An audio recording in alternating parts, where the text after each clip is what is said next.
Sa mga nagtatanong kung paano makita or mga view yung inyo kung na-hit nyo na yung 60,000 minutes views. So, panoorin nyo lang ako guys. At kung di ka pa nakapollow sa Facebook, follow me and re-resbackan ko kayo agad. And then, tuloy nyo lang yung panonood na to at ituturo ko sa inyo kung paano nyo ma-views yung 60,000 minutes views para makita nyo kung ilan na ba. Marami kasing nagchat-chat sa akin. So, ito na yung sagot ko sa inyo para hindi ko na kayo isa-isahin na i-chat kung paano nyo ma-views yung inyong 60,000 minutes views.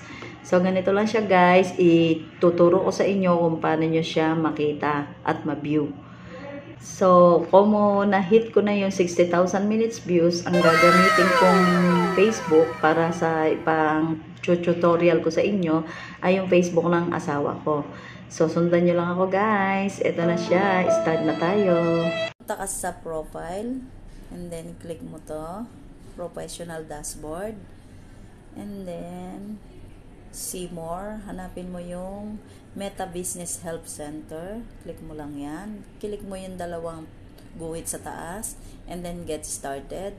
And then monetization your content. And scroll down. Sige lang. Scroll down mo. See if you qualify for in-stream ads. And then start earning. Click mo lang yan. And then scroll down again.